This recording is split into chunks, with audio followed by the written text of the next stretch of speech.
आखिरकार लक्ष्मण ने शूर्पणखा की नाक क्यों काटी थी?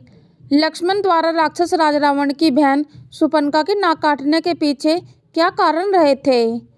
दोस्तों, यह तब की घटना है जब भगवान श्री राम अपने भाई लक्ष्मण व पत्नी सीता के साथ 14 वर्ष के वनवास के लिए आखिरी चरण में दंडकारण्य के वन में पंचवटी नामक जगह पर रह रहे थे। यह जगह दक्षिण भारत में पड़ती है, जिस कारण यह रावण की नगरी लंका के बहुत पास थी। दंडकारण्य के वनों में ही श्री राम पिछले 10 वर्षों से लगातार राक्षसों का वध कर रहे थे, ताकि रावण की शक्ति को कमजोर किया जा सके। जब वे पंचवटी में रहने आए तो वहां पर रावण के 2 भाई खरदूषण की सेना छावनी थी। उन्हीं के साथ ही उनकी बहन शूर्पणखा भी रहती थी। यहीं पर लक्ष्मण ने शूर्पणखा की नाक काटी थी। आज हम उसी घटना के बारे में जानेंगे। तो दोस्तों, आप सभी से हाथ जोड़ के निवेदन है, यदि आप हमारे चैनल पर पहली बार आए तो चैनल को सब्सक्राइब और वीडियो को एक लाइक अवश्य कर दें। दोस्तों, शूर्पणखा की नाक किसने काटी? इस प्रश्न का उत्तर तो सभी जानते हैं, लेकिन क्यों काटी यह लगभग आधे लोगों को ही पता है। वहीं बहुत ही कम लोगों को यह पता होगा कि लक्ष्मण ने शूर्पणखा की नाक क्यों काटी थी, लेकिन उसी के साथ ही उसका एक कान भी काट दिया था। दरअसल रावण की बहन शूर्पणखा को अपने रूप और पद पर बहुत ही अहंकार था।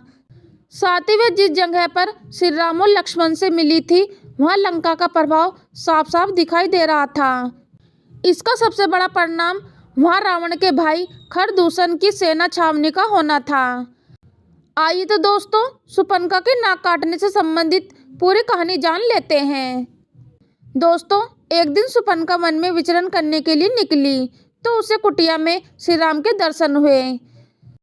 वह हमेशा राक्षसों के बीच ही पली बड़ी थी। वह राम तो सभी मनुष्य के रूप में भगवान विष्णु के रूप थे। वह श्री राम के अत्यंत मनमोहक रूप को देखकर आकर्षित हो गई। वह सभी को रोक नहीं पाई। उसने उसी समय अपना रूप बदलकर एक सुंदर स्त्री का रूप धारण किया। वह कुटिया के अंदर चली आई। उसने श्री राम के पास आकर सव्य का परिचय दिया। वह रावण, कुंभकर्ण और विभीषण की बहन बताया। उसने श्री राम के सामने अपने प्रेम को व्यक्त किया। वह उनके साथ विवाह का प्रस्ताव रखा। श्री राम ने विनम्रता से अपने विवाहित होने की बात कहकर उनका प्रस्ताव ठुकरा दिया। इस पर शूर्पणखा ने उनसे कहा कि हमारे यहाँ एक पुरुष के कई विवाह करने का प्रावधान है, इसलिए वह उनसे विवाह कर सकते हैं। श्री राम ने शूर्पणखा को अपने एक पत्नी व्रत वचन के बारे में बताया। वह कहा कि वे कभी भी दूसरा विवाह नहीं करेंगे। इस पर शूर्पणखा नाराज हो गई। वह माता सीता को भला बुरा कहा। जब शूर्पणखा ने लक्ष्मण को देखा तो श्री राम से पूछा कि वे कौन हैं। श्री राम ने उन्हें अपना छोटा भाई बताया। वे उनके सामने विवाह का प्रस्ताव रखने को कहा। शूर्पणखा लक्ष्मण को भी देखकर आसक्त हो गई। वह लक्ष्मण के सामने विवाह का प्रस्ताव रखने गई। जैसे ही शूर्पणखा ने लक्ष्मण के सामने विवाह का प्रस्ताव रखा तो उन्होंने शूर्पणखा के चरित्र पर उपहास किया।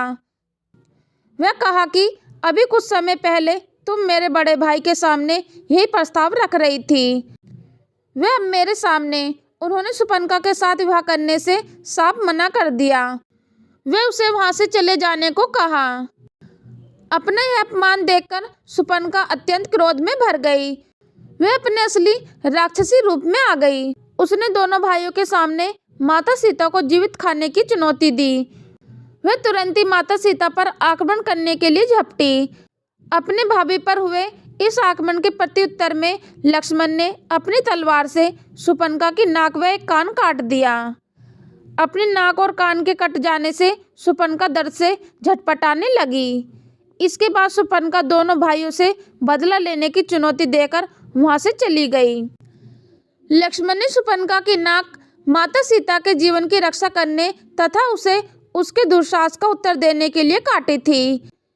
यही घटना ही माता सीता के हरण और रावण वध का कारण बनी थी।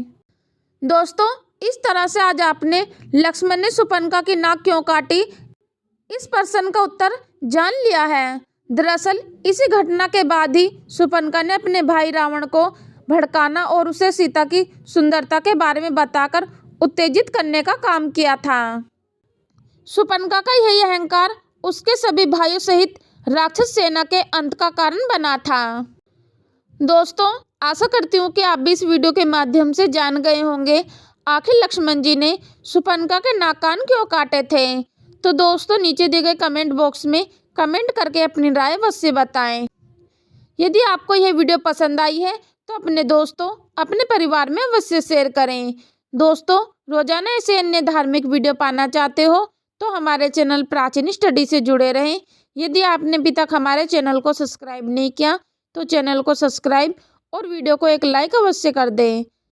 दोस्तों, अपना कीमती समय हमारी इस वीडियो को देने के लिए आप सभी का तहे दिल से धन्यवाद।